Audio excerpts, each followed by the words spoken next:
رب اشرح لی صدری ویسر لی امری واحلل عقدۃ من لسانی یفقہوا قولی رب زدنی علما اللہم فقہنا فی الدین اللہم فقہنا فی الدین اللہم فقہنا فی الدین اللہم صلی علی محمد۔ السلام علیکم ورحمۃ اللہ وبرکاتہ۔ میں امید کرتی ہوں اللہ تعالیٰ سے آپ سب لوگ ایمان و صحت کی بہترین حالت میں ہوں گے انشاءاللہ۔ تو آج الحمدللہ ہمارا ثلاثہ مکمل ہو گیا ہے پہلے پارے کا، اور ہمارا آج 14th رکوع ہے الحمدللہ۔ ہم نے کل کے سبق میں پڑھا تھا کہ یہودیوں کی شرارتیں کیا تھیں۔ وہ اسلام سے متنفر کرتے تھے، سوالات کر کر کے شک ڈالتے تھے، اور منسوخ آیات کے متعلق پڑھا تھا ہم نے، اور اسلام لانے کا فائدہ پڑھا تھا۔ آج ہم اپنا سبق شروع کرتے ہیں۔ اعوذ باللہ من الشیطان الرجیم، بسم اللہ الرحمن الرحیم۔ وقالت اليہود لیست النصارى على شیء وقالت النصارى لیست اليہود على شیء۔ یہود یہ کہتے ہیں کہ عیسائیوں کے پاس کچھ نہیں، اور عیسائی یہ کہتے ہیں کہ یہودیوں کے پاس کچھ نہیں، حالانکہ وہ دونوں کتاب پڑھتے ہیں۔ یہاں پر نا یہ ذکر ہو رہا ہے کہ جو عیسائی اور یہود تھے نا، وہ لوگ نا اپنے اپنی نا روش پر چل رہے تھے۔ جس تورات جو تھے وہ یہود پڑھتے تھے، اور انجیل یعنی کہ بائبل وہ لوگ عیسائی پڑھتے تھے۔ اسی طرح جو نصارہ تھے وہ بھی دونوں کتابیں پڑھتے تھے۔ جو یہودی تھے نا وہ سمجھتے تھے کہ عیسائی کافر ہیں، اور جو عیسائی تھے نا وہ سمجھتے تھے یہود کافر ہیں، جو وہ لوگ حضرت عیسیٰ پر ایمان نہیں لائے۔ حالانکہ جو تورات میں بائبل میں سارے بشارتیں موجود تھیں۔ تو اللہ تعالیٰ یہ کہہ رہے ہیں، ان کا ذکر بیان کرتے ہوئے فرما رہے ہیں کہ عیسائی سمجھتے ہیں یہود کافر ہیں، یہود سمجھتے ہیں عیسائیوں کے پاس کچھ نہیں، بلکہ اللہ تعالیٰ آگے سے کہتے ہیں ایسے ہی باتیں وہ لوگ بھی دوسروں کو کہتے ہیں جو خود کچھ نہیں جانتے۔ سو اللہ تعالیٰ ہی قیامت کے دن ان باتوں کا فیصلہ کرے گا جن میں یہ اختلاف کرتے ہیں۔ ان سے مراد مشرکین عرب بھی ہیں، یعنی کہ لوگ آخرت پر تو ایمان نہیں رکھتے تھے، لیکن اپنے آپ کو نا حضرت ابراہیم کا پیروکار سمجھتے تھے۔ نماز روزہ دستور کے مطابق کرتے تھے، اور صدقات و خیرات بھی کرتے تھے، حج بھی کرتے تھے، حاجیوں کی خدمت بھی کرتے تھے۔ یہ لوگ نا اپنے آپ کو نا دوسروں کو گمراہ سمجھتے تھے، اور بے دین سمجھتے تھے، خود کو صحیح سمجھتے تھے۔ یعنی کہ یہودی اپنے آپ کو ٹھیک سمجھتے تھے، عیسائی کہتے تھے ہم لوگ ٹھیک ہیں، نصارہ کہتے تھے ہم لوگ ٹھیک ہیں، عرب والے کہتے تھے ہم لوگ ٹھیک ہیں۔ یعنی کہ ہر کوئی اپنے آپ کو ٹھیک کہتا ہے اور باقی سب کو کہتا ہے وہ کافر ہے۔ تو اللہ تعالیٰ کہتے ہیں سو اللہ ہی قیامت کے دن ان باتوں کا فیصلہ کرے گا جن میں یہ اختلاف رکھتے ہیں۔ یعنی قیامت کے دن اللہ تعالیٰ سب کو بتا دے گا کہ دین میں گمراہی کے کون کون سے کام ہم لوگوں نے شامل کر لیے ہیں، اور اصل حقیقت پہ حق پہ کون تھا۔ یہاں پر اگر ہم لوگ اپنے آپ کو لیں نا، ہم لوگ ذرا سا قرآن پڑھنے لگتے ہیں، ذرا سا دین سیکھنے لگتے ہیں، تو ہم لوگ اپنے آپ کو صحیح میں عام انسان کی بات کر رہی ہوں، اور دوسروں پر فتوے لگانے لگ جاتا ہے۔ تو یہ جو ہم لوگ اختلاف کرتے ہیں اور دوسروں پہ فتوے لگاتے ہیں، کفر کے فتوے کہ اس نے کفر کر لیا، ہم لوگ ٹھیک ہیں، وہ غلط ہے، اس نے یہ غلط چیز کی، مطلب ہمیں فتوے نہیں لگانے چاہیے۔ ہم لوگ ذرا سا سیکھ جائیں تو ہمیں عاجزی سے چلنا چاہیے، ہمیں دوسروں کو کافر نہیں ٹھہرا دینا چاہیے، کیونکہ اللہ تعالیٰ کہتے ہیں قیامت کے دن میں فیصلہ کر دوں گا ہر اس چیز کا جس میں وہ اختلاف کرتے ہیں۔ اسی طرح اگر ہم لوگ فرقہ واریت کی بات لیں تو اہل حدیث کہتے ہیں کہ سنی جو اہل سنت ہوتے ہیں ان میں کچھ باتیں ہوتی ہیں جو مشرکانہ ہیں۔ اہل سنت کہتے ہیں اہل حدیث نبی پاک سے محبت نہیں کرتے، نعوذ باللہ۔ تو وہ لوگ ایک دوسرے کے بہت زیادہ ایسی باتیں ہیں جو اختلاف ہے جن میں ہم لوگ ایک دوسرے کو غلط کہتے ہیں، تو اس کے لیے اللہ تعالیٰ کہتے ہیں میں قیامت کے دن فیصلہ کر دوں گا۔ تو ہماری جہاں پر باتوں میں اختلاف ہوتا ہے نا، تو ہمیں نظر ثانی کر لینی چاہیے، ہمیں نظر انداز کر دینا چاہیے، کیونکہ قرآن میں نا دو طرح کے آیات ہیں، ایک آیات محکمات اور ایک شبہات۔ یعنی کہ جو تو حکم ہے نا بالکل حکم ہے کہ ہاں یہ کرنا ہے فائنل، یہ نہیں کرنا فائنل، اسے روکا گیا ہے، اسے کرنے کا حکم دیا گیا ہے، بات ختم۔ شبہات ہے نا جن سے پراپرلی روکا بھی نہیں گیا اور جن سے پراپرلی منع بھی نہیں کیا گیا، تو ایسے بہت سی چیزیں ہیں قرآن میں حدیث میں، تو بہت سے اختلاف پیدا ہو جاتے ہیں۔ تو اللہ تعالیٰ کہتے ہیں کہ فی الحال ان اختلاف میں نہ پڑو، صرف جو اٹل باتیں ہیں، جو مین حکم ہے، جن پہ اللہ تعالیٰ نے حکم کرنے کے لیے کہا گیا ہے ان کو مانو، شبہات میں نہ پڑو۔ کیونکہ قیامت کے دن اللہ تعالیٰ سب شبہات کو، اختلافات کو کا فیصلہ کر دے گا اور بتا دے گا کہ کون حق پہ تھا اور کون غلط. اور یہ جو بحثیں ہوتی ہیں دین کے نام پہ، اختلاف کے نام پہ، ان سے بھی اللہ تعالیٰ ہر چیز کا حق بتا دے گا قیامت کے روز انشاءاللہ. آگے اللہ تعالیٰ کہہ رہے ہیں وَمَنْ أَظْلَمُ مِمَّنْ اللہ میری زبان کتنی اسکرول ہو رہی ہے. وَمَنْ أَظْلَمُ مِمَّنْ مَنَعَ مَسَاجِدَ اللَّهِ، اور اس شخص سے بڑھ کر ظالم کون ہو سکتا ہے جو اللہ کی مسجدوں میں اس کا نام ذکر کرنے سے روکے اور اس کی خرابی کے در پہ ہو. انہیں تو یہ چاہیے تھا کہ مسجدوں میں اللہ سے ڈرتے ڈرتے داخل ہوتے. ایسے ہی لوگوں کے لیے دنیا میں رسوائی اور آخرت میں بڑا عذاب ہے. یہ نا بات ہو رہی ہے یہود نصارہ کی، کہ جب وہ لوگ غالب ہوئے نا، جب انہیں طاقت ملی تو انہوں نے نا یہودوں کو نا بیت المقدس میں داخل ہونے اور عبادت کرنے سے روک دیا گیا تھا. اور نبی پاک کے دور میں بھی نا مشرکین مکہ نے نا نبی پاک صلی اللہ علیہ وسلم کو اور مسلمانوں کو کعبہ میں نماز ادا کرنے سے کافی دفعہ روکا. اور صلح حدیبیہ کے موقع پر بھی آپ لوگ جانتے ہوں گے کہ عمرے سے روک دیا تھا، جب ان کو سب کو احرام سمیت واپس آنا پڑا تھا، احرام کھولنے پڑے تھے.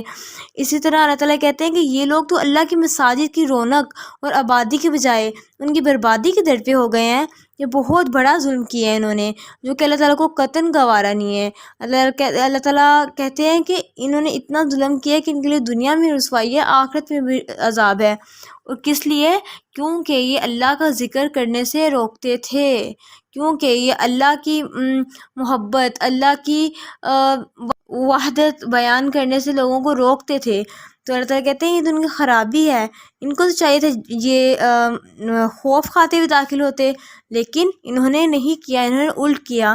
یہاں پر اگر ہم لوگ اپنے آپ کو عملی نقطہ دیکھیں تو ہمیں بھی شعوری یا غیر لاشعوری طور پہ اللہ کا ذکر کرنے والوں میں سے روکنے والا نہیں بننا. ہم لوگ کیسے روک سکتے ہیں؟ ہم لوگ یہ تو نہیں کہتے نا اللہ کا ذکر نہ کرو، لیکن ہم لوگ کیا کرتے ہیں؟ کوئی شادی کا موقع ہوتا ہے اور کوئی نماز پڑھنا چاہ رہا ہوتا ہے تو اس کو بہت سے لوگ ایسے ہوتے ہیں، کہتے ہیں وہ بعد میں پڑھ لینا، اس وقت کہاں سارا، چونکہ میک اپ کیے ہوتے ہیں ہم نے، کہاں سارا کچھ اتارو گے، وضو کرو گے، بعد میں پڑھ لینا، اکٹھے پڑھ لینا. یہ سب نا لوگوں کو تعویلیں دینے لگتے ہیں، آسانیاں دینے لگ جاتے ہیں. اور اس طرح سے بہت سے واقعات ہوتے ہیں اسکول یونیورسٹیز میں. ہمارے فرینڈز ہوتے ہیں جو ہمیں کہتے ہیں کوئی نہیں بعد میں پڑھ لینا، لیکچرز ہو رہے ہوتے ہیں، کچھ بھی بہت سے واقعات ہوتے ہیں. تو اس طرح بھی ہم لوگ اللہ کا ذکر کرنے سے روکتے ہیں. تو ہمیں اس چیز سے بچنا چاہیے اور نماز کو اپنی پریورٹی میں شامل کرنا چاہیے، تاکہ ہم لوگوں کے لیے نہ دنیا میں رسوائی ہو اور نہ ہی آخرت میں عذاب. آگے اللہ تعالیٰ کہتے ہیں وَلِلَّهِ الْمَشْرِقُ وَالْمَغْرِبُ، اور مشرق اور مغرب سب اللہ ہی کے ہیں، تم جدھر بھی رخ کرو گے ادھر ہی اللہ کا رخ ہے. بلا شبہ اللہ بہت وسیع وسعت والا اور سب کچھ جاننے والا ہے. یہ آیت نا خاص موقع بھی اتری ہے، یا اس کے بارے میں صحابی اور وہ کہتے ہیں کہ خاص موقع پر ہمارے پاس ریفرنس آتی ہے کہ نا حضرت عمر رضی اللہ عنہ فرماتے ہیں کہ ایک دفعہ نبی پاک صلی اللہ علیہ وسلم اپنی سواری پر نفل ادا کر رہے تھے اور سواری کسی بھی سمت کو رخ کر لیتی تھی. نبی پاک صلی اللہ علیہ وسلم اس وقت مکہ سے مدینہ آ رہے تھے. پھر سیدنا عمر نے یہی آیت پڑھی اور فرمایا کہ آیت اسی باب میں ہے.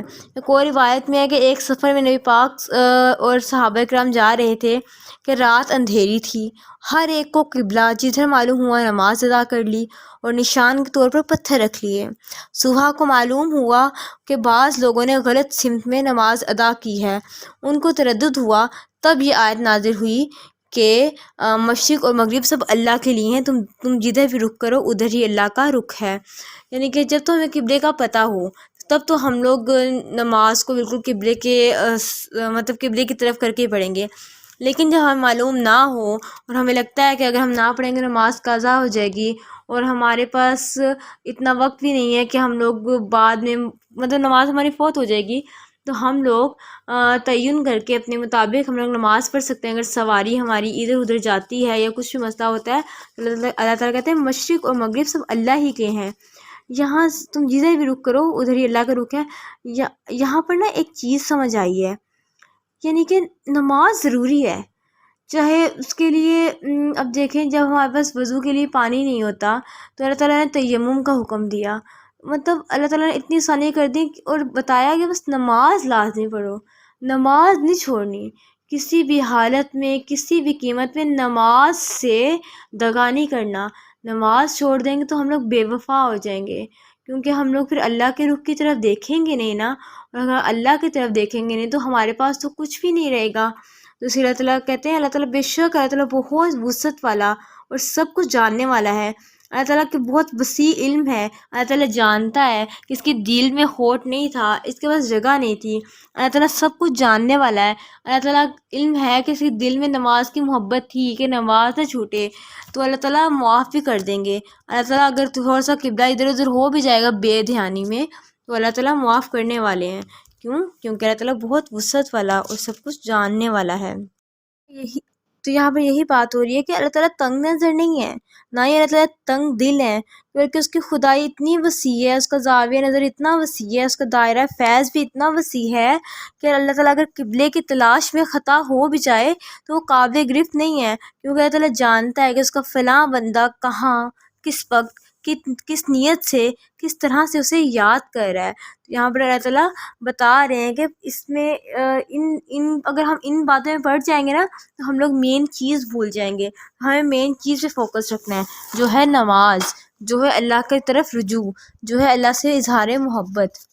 آگے اللہ تعالیٰ کہہ رہے ہیں، اہل کتاب کہتے ہیں کہ اللہ نے کسی کو بیٹا بنا لیا ہے، اور وہ تو ایسی باتوں سے پاک ہے، بلکہ آسمان اور زمینوں میں جو کچھ بھی ہے ان سب کا مالک ہے، اور یہ سب چیزیں اس کی مطیع فرمان ہے، وہ آسمانوں اور زمین کا موجد ہے۔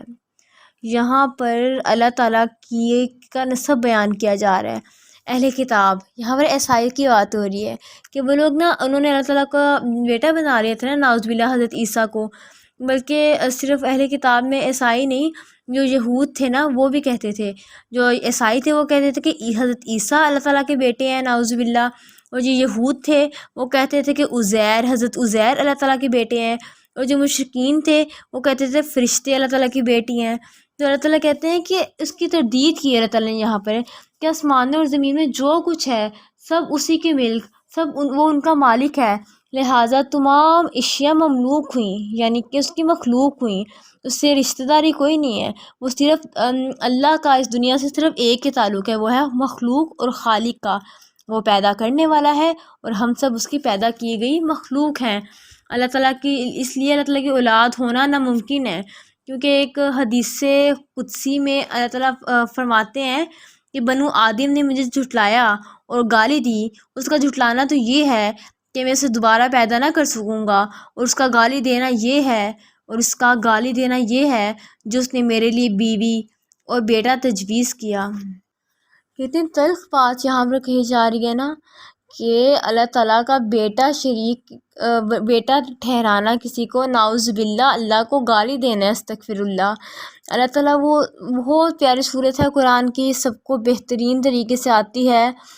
یہ صورت اتنی پیاری ہے کہ اس میں اللہ تعالیٰ کا نسب بیان کیا جا رہا ہے۔ قُلْ هُوَ اللَّهُ أَحَدٌ اللَّهُ الصَّمَدُ لَمْ يَلِدْ وَلَمْ يُولَدْ وَلَمْ يَكُنْ لَهُ كُفُوًا أَحَدٌ۔ بے شک اس کا کوئی بیٹا نہیں ہے، اور نہ ہی وہ کسی کا باپ ہے، نہ ہی اس نے کسی کو پیدا کیا، نہ ہی وہ پیدا کیا گیا۔ تو اللہ تعالیٰ مخلوق کے پیدا کرنے والے ہیں۔ اللہ تعالیٰ کا ہم سے رشتہ صرف خالق کا ہے، وہ کسی کے، نعوذ باللہ، باپ، کسی سے کوئی رشتہ داری نہیں ہے، اور جس نے ایسا کیا گویا اس نے بہت غلط بات کی۔ تو اللہ تعالیٰ قرآن میں کہتے ہیں نا، کتنا ظلم کیا کہ اس نے اللہ کے ہاں جھوٹ باندھ لیا اللہ کے لیے۔ تو اللہ تعالیٰ یہاں پہ اللہ کہتے ہیں یہ سب چیزیں اس کی مطیع فرمان ہے، یعنی کہ سب اس کے فرما بردار ہیں، سب اس کے آگے جھکنے والے ہیں، سب اس کے ماننے والے ہیں۔ تو یہ شرکیہ گفتگو ہے، باتیں ہیں، ان سب میں مت پڑو۔ کیونکہ اللہ تعالیٰ صرف اور صرف خالق ہے، جو اس نے ہمیں پیدا کیا، یہی ہم لوگ اس کے بندے ہیں، وہ ہمارا خالق، مالک، رازق ہے۔ اگر ہمیں اللہ تعالیٰ کی معرفت پانی تو ہمیں غور و فکر کرنا ہے، اس کائنات پر غور و فکر کریں گے تو اس کی معرفت کا پردہ کھل جائے گا، ہم لوگ اپنے نفس کو اس کے تابع کر لیں گے اللہ کے، تو اس کی پہچان مل جائے گی۔ اگر ہم لوگ اس راستے میں صبر کریں گے تو اس کا قرب مل جائے گا۔ یہ ساری بات یقین کی ہے، توکل کی ہے۔ اللہ تعالیٰ یہاں پر یہی بات کر رہے ہیں کہ اور جب وہ کسی کام کا فیصلہ کرتا ہے تو بس اتنا کہہ دیتا ہے کہ ہو جا، تو وہ ہو جاتی ہے۔ فَإِنَّمَا يَقُولُ لَهُ كُن فَيَكُونُ، یہ لفظ کن فیکون ہم نے بہت سنا ہوگا اکثر ویڈیوز میں، لفظوں میں، شاعری میں، یہ لفظ کا ہمیں مطلب زبانی یاد ہے، تو اس کو اگر ہم سمجھیں تو اللہ تعالیٰ کے لیے تو کچھ مشکل ہی نہیں ہے، وہ کن کہتا ہے اور سب ہو جاتا ہے، اور ہم لوگ نعوذ باللہ اس کے ساتھ شریک ٹھہراتے ہیں، اس کی باتوں میں، اس کی صفات میں، اس کی ذات میں خلل ڈالتے ہیں اپنے ناپاک وسوسوں سے۔ تو اللہ تعالیٰ کہتے ہیں کہ نہیں، میں تو زمین کا موجد ہوں، زمین کا پیدا کرنے والا ہوں، یعنی کہ اس کے ایک ہونے میں شک نہیں ہے، اس کی قدرتوں پر، اس کی صفات پر ہم لوگ شک کر ہی نہیں سکتے، کیونکہ وہ کہتے ہیں ہو جا تو وہ ہو جاتی ہے کوئی چیز۔ ہم لوگ اگر اپنی زندگی میں غور کریں نا، بہت سے ہماری زندگی میں ایسے معجزات ہوتے ہوں گے کہ ہم لوگوں کو گمان بھی نہیں ہوتا ہوگا، ہم لوگ یقین بھی نہیں کرتے ہوں گے کہ کیسے ہوا، لیکن ایک وقت آتا ہے کہ ہمیں وہ مل جاتی ہے، ہمارے لیے کن فرما دیا جاتا ہے۔ کیوں؟ کیونکہ اللہ تعالیٰ نے تو بس کن کہنا ہوتا ہے اور پھر وہ ہمارے لیے ہو جاتی ہے۔ آگے اللہ تعالیٰ کہہ رہے ہیں وَقَالَ الَّذِينَ لَا يَعْلَمُونَ، نادان لوگ یہ کہتے ہیں کہ خود اللہ تعالیٰ ہم سے کلام کیوں نہیں کرتا، کوئی نشانی ہمارے پاس کیوں نہیں آتی۔ ایسی ہی بات ان لوگوں نے بھی کہی تھی جو ان سے پہلے تھے، ان سب کے دل ملتے جلتے ہیں، اور یقین کرنے والوں کے لیے تو ہم نے نشانیاں کھول کر بیان کر دی ہیں۔ یعنی کہ یہاں پر اللہ تعالیٰ کہہ رہے ہیں کہ اس قسم کے جو مطالبات ہوتے ہیں نا، یہ جاہل لوگ ہی کیا کرتے ہیں کہ اللہ تعالیٰ خود ہمارے پاس آ کے بتائے کہ یہ واقعی میرا رسول ہے، یا کوئی ایسے واضح علامت یا معجزہ دکھائے کہ جس سے ہمیں یقین آ جائے، اسی صورت میں ہم ایمان لائیں گے۔ یہ لوگ بلیک میل کہتے ہیں، یہ سب جہالت کی باتیں ہیں، ان میں سے اکثر ناممکن العمل ہیں، یعنی کہ بہت سی باتیں جو ناممکن ہے کہ ان پہ عمل ہو سکے۔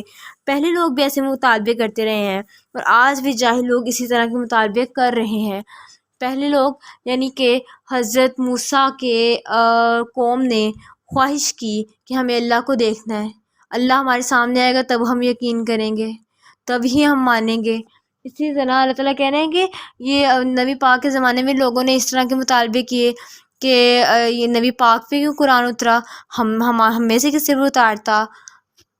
نبی پاک امی تھے نا، امی کا مطلب ان پڑھ، انہوں نے پڑھا ہوا نہیں تھا، تو ہم لوگ جو معزز لوگ تھے ہم پہ اتارتا، ہمارے لیے کوئی نشانی آتی تو ہم لوگ مانتے۔ تو اللہ تعالیٰ کہتے ہیں سارے جہالت کی باتیں ہیں۔ جہاں پر ایک اور بات اگر ہم دیکھیں نا کہ جو چیز کسی کے پاس آ جائے ہمیں اس سے اپنے لیے سبق ڈھونڈ لینے چاہیے۔ اللہ تعالیٰ کہتے ہیں یقین کرنے والوں کے لیے تو ہم نے نشانیاں کھول کر بیان کر دی ہیں۔ قَدْ بَيَّنَّا الْآيَاتِ لِقَوْمٍ يُوقِنُونَ، یقین کرنے والوں نے پہ، یعنی کہ جن لوگوں نے ایمان لانا ہو نا، ان کے لیے تو ہماری نشانی میں کوئی کمی نہیں ہے، ایک ایک آیت پر ان کا ایمان پختہ سے پختہ تر ہوتا جاتا ہے، اور جو لوگ اپنے کفر پر اڑے رہنا چاہتے ہیں البتہ انہیں کوئی نشانی نظر نہیں آتی۔ کیوں؟ کیونکہ وہ نشانی ماننا نہیں چاہتے ہیں۔ کیوں؟ کیونکہ وہ اہل یقین نہیں بلکہ اہل باطل ہوتے ہیں، وہ لوگ جھوٹ ہوتے ہیں، ان کا اللہ کے ساتھ تعلق اتنا مضبوط نہیں ہوتا، ان کو ہر چیز میں نا عقلی دلائل چاہیے ہوتے ہیں، جبکہ faith has no concern with logics، جب محبت ہوتی ہے نا وہ یقین کر لیتی ہے کہ ہاں اس نے کہہ دیا ہم نے مان لیا، وہ اس طرح عقلی دلائلوں میں نہیں پڑا کرتی ہے۔ تو اللہ تعالیٰ کہتے ہیں یقین کرنے والوں کی نشانیاں بہت سی ہیں۔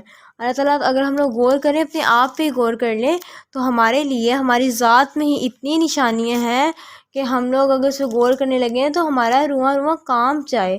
اللہ تعالیٰ نے ہم کائنات پہ غور کریں، یہ سورج، یہ چاند، ستارے، رات کا آنا جانا، لوگوں کا مرنا، پیدا ہونا، یہ سب کچھ ہمارے لیے نشانیاں ہی تو ہیں۔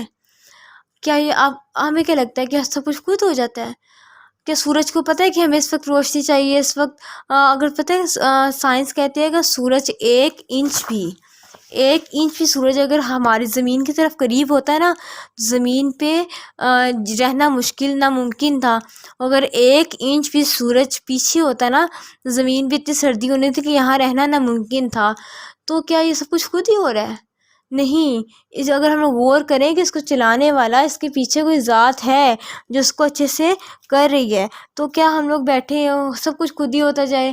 نہیں، ہمارے لیے نشانیاں ہیں، غور کرنے والوں کے لیے نشانیاں ہیں، اہل یقین کے لیے نشانیاں ہیں، اہل محبت کے لیے نشانی ہیں، کیونکہ ایک مسلمان کی جو تڑپ ہوتی ہے نا، اس کی لگن ہوتی ہے، اس کا تقاضا ہے کہ وہ اپنے آپ کو اللہ کے تابع کر لے، اپنے آپ کو اللہ کے حوالے کر دے، اپنے یقین کو محبت کے حوالے کر دے۔ کیونکہ یقین کرنے والوں کے لیے تو اللہ نے نشانیاں کھول کر بیان کی ہیں۔ آگے اللہ تعالیٰ کہتے ہیں اِنَّا أَرْسَلْنَاكَ بِالْحَقِّ بَشِيرًا وَنَذِيرًا، ہم نے آپ صلی اللہ علیہ وسلم کو یقیناً حق کے ساتھ خوشخبری دینے والا اور ڈرانے والا بنا کر بھیجا ہے، اور اہل دوزخ سے متعلق آپ سے باز پرس نہ ہوگی۔ یہاں پر نبی پاک کی دو خوبیاں بیان کی جا رہی ہیں، دو صفات بیان کی جا رہی ہیں۔ ہم لوگ کسی شخص کو اپنی طرف راغب کرنا ہو تو اس کو یا پیار سے کر سکتے ہیں، کسی بچے کو کہہ لو یا کسی کو بھی، یا تو اس کو محبت سے پیار سے کر سکتے ہیں یا اس کو ڈراوا دے کے کر سکتے ہیں۔ تو اللہ تعالیٰ یہ کہہ رہے ہیں نبی پاک کو خوشخبری دینے والا بھی بنایا اور ڈرانے والا بھی بنایا۔ خوشخبری دینے والا یعنی کہ جنت کی خوشخبری، انعامات کی خوشخبری، اجر کی خوشخبری، اللہ سے ملاقات کی خوشخبری، اس طرح بہت سے انعامات اللہ تعالیٰ نے ہمیں نبی پاک کے ذریعے بتائے، معاف کرنے کی خوشخبری۔ اور ڈرانے والا جہنم سے ڈرانے والے، آگ سے ڈرانے والے، اللہ کی ناراضگی سے ڈرانے والے، گناہوں کی سزا سے ڈرانے والے۔ تو نبی پاک نے ہمیں دونوں طریقے سے بتا دیا دین، خوشخبری اچھے طریقے سے بھی بتا دیا کہ ہمارے لیے یہ اچھائیاں ہیں، اور ڈرا کر بھی بتا دیا۔ تو آگے اللہ تعالیٰ کہتے ہیں حضرت محمد کے بارے صلی اللہ علیہ وسلم کے بارے میں کہ اہل دوزخ سے متعلق آپ سے باز پرس نہ ہوگی، یعنی کہ نبی پاک کا کام صرف اور صرف پہنچانا تھا، ان کا کام اپنے بندوں تک پیغام پہنچانا تھا کہ اب اگر لوگ ایمان نہیں لاتے اور دوزخ کے مستحق ٹھہرتے ہیں تو اس کا نبی پاک پر کوئی بھی الزام نہیں ہوگا۔ اسی طرح یہاں پر ہمارے لیے بھی ایک سبق ہے کہ جب ہم لوگ قرآن آگے پھیلانے والے بن جائیں، ہم لوگ قرآن آگے سمجھانے والے بن جائیں، تو ہمارا کام ہے صرف بتا دینا، اپنی فل پیورٹی کے ساتھ سمجھا دینا۔ اب آگے اگر لوگ ایمان نہیں لاتے تو یہ اللہ تعالیٰ کہتے ہیں ہم پر اس کا کوئی گناہ نہیں ہے، کوئی الزام نہیں ہے، ہم نے اپنی طرف سے مکمل کوشش کر لی ہے، آگے اللہ تعالیٰ جانے اور وہ لوگ جانے۔ اللہ تعالیٰ اگر ان کے دل میں اللہ تعالیٰ خلوص پائیں گے تو اللہ تعالیٰ انہیں ہدایت دے دیں گے، اگر ان میں سرکشی پائیں گے تو اللہ تعالیٰ ان کو ان کا معاملہ اللہ کے ساتھ ہے، ہمارا کام ہے صرف پہنچا دینا، ڈرا کر بھی اور خوشخبری دے کر بھی۔ تو آگے اسی کے متعلق بات ہو رہی ہے، اب یہ بھی بات ہو رہی ہے کہ جو نبی پاک آ گئے وہ خود جانتے تھے لوگ نبی پاک کے عرض کے، انہوں نے کبھی جھوٹ نہیں بولا۔ تو جو شخص کبھی اس نے جھوٹ نہیں بولا ہو تو کیا وہ اللہ پر جھوٹ تراش سکتا ہے؟ جو اسی کے متعلق اللہ تعالیٰ ایک طرح سے نبی پاک کی وکالت کر رہے ہیں۔ آگے بات ہو رہی ہے، اللہ تعالیٰ فرما رہے ہیں اور یہود و نصارہ تو آپ سے اس وقت تک کبھی خوش نہیں ہو سکتے جب تک آپ ان سے ان کے دین کی پیروی نہ کرنے لگیں۔ آپ ان سے کہیے کہ ہدایت تو وہی ہے جو اللہ رب العزت کی ہے، اور اگر آپ علم آنے کے باوجود ان کے خواہشات کی پیروی کریں گے تو آپ کو اللہ سے بچانے والا کوئی حمایتی یا مددگار نہ ہوگا۔ یار پہلے تو اللہ تعالیٰ نبی پاک سے بات کر رہے ہیں، نبی پاک کو بتا رہے ہیں کہ جو یہود و نصارہ ہوتے ہیں ان کی چاہت کیا ہے کہ جو نبی پاک ہے نا وہی ان کے دین کی پیروی کرنے لگے، اللہ کی پیروی، اللہ کے دین کی پیروی نہ کریں، بلکہ وہ سچ یہ بھی کہتے ہیں کہ مطلب جو دین حق نہیں بلکہ وہ دین جو انجیل تورات میں ہے، جو اس میں جو خرافات بھی شامل ہیں جو انہوں نے خود ایڈ کر دی ہے نا، قرآن کریم اللہ تعالیٰ نے خود لیا ہے، لیکن جو تورات اور وہ تھی نا وہ بدل دی گئی تھی نا، تو وہ کہتے تھے کہ اس رنگ ڈھنگ میں نبی پاک اختیار کر لینا۔ تو اللہ تعالیٰ کہتے ہیں انہیں خوش رکھنے کی فکر چھوڑ دیجیے، کیونکہ جب ان کے اعمال کی انہیں گمراہیوں میں مبتلا ہو جائیں گے تو پھر آپ اپنے دین سے ہٹ جائیں گے۔ تو اللہ تعالیٰ یہ کہہ رہے ہیں کہ اس وقت تک آپ سے راضی نہیں ہوں گے جب تک آپ ان کا دین نہ مان لیں۔ تو اللہ تعالیٰ کہتے ہیں یہ ممکن نہیں ہے کہ اگر انہی کا دین ماننا ہوتا تو اللہ تعالیٰ نئی شریعت کیوں بھیجتا، کیونکہ ان کے دین میں غلطیاں ہو چکی تھیں نا، ان کے دین میں غلط باتیں ایڈ کر لی تھی نا، ان کے بڑے لوگوں نے ان کو بدل دیا تھا، ان کو کفر کی روش میں بدل دیا تھا۔ تو یہی بات کر رہے ہیں اللہ تعالیٰ کہ وہ تو یہی چاہتے ہیں اور آپ سے خوش بھی نہیں ہوں گے۔ تو وہ کہتے ہیں ان کو خوش کرنے کی فکر چھوڑ دیجئے، ان کو راضی کرنے کی ٹینشن سے نکل آئیے۔ کیونکہ نبی پاک تو کہتے تھے کہ شاید ان کے دل میں خیال بھی آیا ہو کہ مطلب شاید اگر ہلکا سے، لیکن اس لیے پھر وہ صورت بھی تو ایک نازل ہوئی نا، سورہ کافرون، کہ اللہ تعالیٰ نے ان کو صاف صاف کہہ دیا کہ میں ان کی عبادت بالکل نہیں کرتا جن کی عبادت تم کرتے ہو، اور نہ ہی میں ان کی عبادت کروں گا جن کی عبادت تم کرتے ہو۔ آگے اللہ تعالیٰ کہتے ہیں ہم ان سے کہیے ہدایت تو وہی ہے جو اللہ کی ہے، یعنی کہ اللہ کی طرف سے ہدایت ہر زمانے میں اس زمانے کے تقاضوں کے مطابق ہی آتی ہے، وہی ہدایت معتبر ہوتی ہے جو اس کا زمانے کا نبی لائے۔ اس لیے اس دور میں تو ہدایت قرآن ہے، تو اس پہ اسی سب کو ایمان لانا ہے۔ چنانچہ سیدنا جابر نبی سے روایت ہے کہ سیدنا عمر آپ کے پاس تورات کا ایک نسخہ لے کر آئے اور کہنے لگے یا رسول اللہ یہ تورات کا نسخہ ہے۔ آپ صلی اللہ علیہ وسلم چپ رہے۔ حضرت عمر نے اسے پڑھنا شروع کیا تو رسول اللہ صلی اللہ علیہ وسلم کا چہرہ متغیر ہوتا چلا جا رہا تھا۔ سیدنا ابو بکر نے صورتحال دیکھ کر سیدنا عمر سے کہا تجھے گم کرنے والیاں گم کریں، کیا تم رسول اللہ کی طرف نہیں دیکھتے؟ سیدنا عمر نے جب آپ کے چہرے میں غصے کے آثار دیکھے تو کہنے لگے میں اللہ اور اس کے رسول کے غضب سے پناہ مانگتا ہوں۔ ہم اللہ کے پروردگار ہونے پر، اسلام کے دین ہونے پر اور محمد کے نبی ہونے پر راضی ہوئے۔ یہ سن کر رسول اللہ نے فرمایا اس ذات کی قسم جس کے قبضے میں محمد کی جان ہے، اگر موسیٰ آج موجود ہوں اور تم مجھ کو چھوڑ کر ان کی پیروی کرو تو گمراہ ہو جاؤگے، اور اگر موسیٰ خود زندہ ہوتے اور میری نبوت کا زمانہ پاتے تو ضرور میری پیروی کرتے۔ اور دوسری روایت میں ہے کہ اگر موسیٰ زندہ ہوتے تو انہیں بھی میری اتباع کے علاوہ کوئی چارہ کار نہ ہوتا، یعنی کہ نبی پاک کی شریعت آنے کے بعد پچھلی تمام شریعت کو ہم مانیں گے ضرور، لیکن اصل شریعت یہی ہوگی جو اللہ کی ہدایت ہے۔ جب حضرت عیسیٰ کا زمانہ تھا، حضرت عیسیٰ بعد میں آئے تھے، حضرت موسیٰ پہلے آئے تھے نا، جب حضرت عیسیٰ کا زمانہ تھا تو بائبل آ گئی تھی، تو اس وقت ان کو پیروی کرنی تھی۔ تو جس شریعت میں جس زمانے میں جو ہوتی ہے اسی کو پیروی کرنا ہے۔ ہم لوگ یہاں پر ایک اور ہے کہ ہم لوگ یہاں سے اس واقعے سے یہ پتہ چلا کہ ہم لوگ ویسے بھی بلا کسی وجہ کے ہم لوگ بائبل بھی نہیں پڑھ سکتے، جب ہمارے پاس قرآن روشن کتاب موجود ہے جو ہمارے اللہ رب العزت کی جانب سے ہمارے لیے بھیج دی گئی ہے الحمدللہ۔ اور آگے اللہ تعالیٰ کا لہجہ دیکھیں کہ آگے اللہ تعالیٰ کہتے ہیں نبی پاک سے اگر آپ علم آ جانے کے بعد ان کی خواہشات کی پیروی کریں گے تو آپ کو اللہ سے بچانے والا کوئی حمایتی یا مددگار نہ ہوگا۔ یعنی کہ یہ بات کی جائے کہ بالفرض اگر آپ ایسا کریں بھی تو آپ کو اللہ سے کوئی نہیں بچا سکتا۔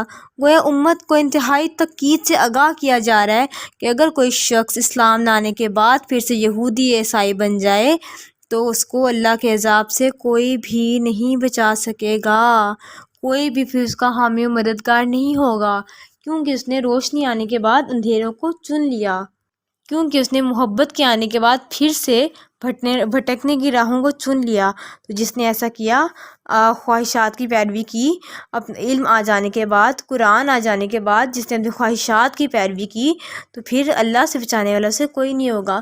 کیونکہ جب ہم لوگ یا تو ہم لوگ اپنی مان لیں یا ہم لوگ محبوب کی مان لیں، اور ہم لوگ کہتے ہیں نا کہ ایک میان میں دو تلواریں نہیں رہ سکتی، تو ہمارے دل میں یا اللہ کی محبت ہوگی یا اپنی محبت، تو بہتر یہ کہ ہم لوگ اپنی محبت کو اللہ کی محبت کے تابع کر دیں، پھر اللہ بھی ہمیں وہ دے دے گا جو ہماری چاہت ہوگی انشاءاللہ عز و جل۔ آگے اللہ تعالیٰ کہہ رہے ہیں الذین آتیناہم الکتاب یتلونہ حق تلاوتہ، جن لوگوں کو ہم نے کتاب دی ہے وہ اسے اس طرح پڑھتے ہیں جیسا کہ اسے پڑھنے کا حق ہے، یہی لوگ اس قرآن پر ایمان لاتے ہیں۔ یعنی کہ یہاں پر بیان کیا جا رہا ہے حقیقت، خوبی اور صاف صفات بیان کی جا رہی ہے ان لوگوں کی جو اہل کتاب ہیں، جو قرآن کو بہترین طریقے سے پڑھتے ہیں، نیک نیتی سے پڑھتے بھی ہیں اور سمجھتے بھی ہیں۔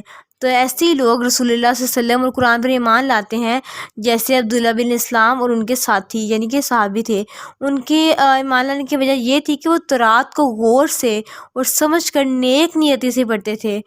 جو لوگ اس میں تعریفیں تعویلیں ڈھونڈنے کے بجائے اس میں دیکھتے تھے اللہ نے ہمارے لیے کیا دیا ہے، اس میں ہمارے لیے کیا سبق ہے، اس میں ہمارے لیے کیا حکم ہے، اس میں ہمارے لیے کیا حکم آیا ہے کہ ہم کس پہ عمل کریں اور کس سے ہمیں روکا گیا ہے، تو اللہ تعالیٰ کہتے ہیں جو یہ کریں گے، کتاب کو اس طرح پڑھتے ہیں جیسا اسے پڑھنے کا حق ہے، تو یہی لوگ ایمان لاتے ہیں، یہی لوگ اہل محبت ہیں، یہی لوگ اہل یقین ہیں، انہی لوگوں کے لیے بہترین جزا ہے، انہی لوگوں کے لیے جنت ہے، انہی لوگوں کے لیے آخرت میں جزا اور روشنی ہے۔ ان لوگوں کے لیے جزا، روشنی، ایمان، محبت ہے جو قرآن کو اس طرح پڑھتے ہیں جیسے اسے پڑھنے کا حق ہے۔ تو یہاں پر غور کرنے کا نقطہ ہے کہ ہم قرآن کو اس طرح سے پڑھتے ہیں جس طرح پڑھنے کا حق ہے؟ کیا ہم قرآن کو پڑھنے کا، تلاوت کرنے کا، پکڑنے کا، سمجھنے کا، ترجمہ پڑھنے کا اس طرح سے حق ادا کرتے ہیں؟ اگر نہیں تو ہمیں کوشش کرنی ہے۔ کیونکہ ہم ایمان والے ہیں، قرآن والے ہیں، اہل محبت ہیں، اہل یقین ہیں، نبی پاک کے امتی ہیں۔ اور آگے اللہ تعالیٰ کہتے ہیں جو اس کتاب کا انکار کرتا ہے تو ایسے لوگ خسارہ اٹھانے والے ہیں۔ یعنی کہ جو لوگ اس کتاب کا انکار کریں گے، قولی انکار، اعتقادی انکار، عملی انکار، کسی بھی قسم کا انکار کریں گے تو وہ لوگ خسارہ اٹھانے والے ہیں۔ جو لوگ تو سیدھے سے انکار ہی کر دیتے کہ ہم اس کتاب کو مانتے نہیں، ان کے لیے تو خیر کوئی جزا ہی نہیں ہے۔ جو لوگ عمل سے انکار کرتے ہیں نا، وہ لوگ، ہم ان کو کافر تو نہیں کہہ سکتے، لیکن اللہ تعالیٰ نے ہم وہ خسارہ اٹھانے والے ہیں، ان کے لیے نقصان ہے، اس دنیا کا نقصان، بے چینی، ڈپریشن، ٹینشن، آخرت کا نقصان۔ یہی بات کی جا رہی ہے کہ کتاب پڑھنے کے، قرآن پڑھنے کے فائدے بیان کیے جا رہے ہیں کہ جو قرآن پڑھے گا اس کے لیے ہر طرح کی کامیابی ہے، اور جو اس کا انکار کرے گا اس کے لیے خسارہ ہے، نقصان ہے، اور اس کی تجارت بہت بری تجارت ہے۔ تو ہمیں اپنے قرآن کے ساتھ اتنی اچھی دوستی رکھنی ہے کہ ہم لوگ اہل محبت نظر آئیں، لوگ دیکھ کے کہیں کہ ہاں یہ بندے خدا گزرا ہے، ہاں یہ امتی رسول گزرا ہے، ہاں یہ اہل کتاب گزرا ہے۔ ہمیں کتاب کو اون کرنا ہے، ہمیں کتاب کے ساتھ محبت کو اتنا پروان چڑھانا ہے کہ ہماری پہچان ہی یہ قرآن، یہ کتاب بن جائے، اور ہم اس کتاب سے پہچانے جائیں۔ کوئی دیکھے تو یہ نہ کہے کہ فلاں یونیورسٹی سے پڑھا ہے، کہے کہ ہاں یہ اہل قرآن ہے۔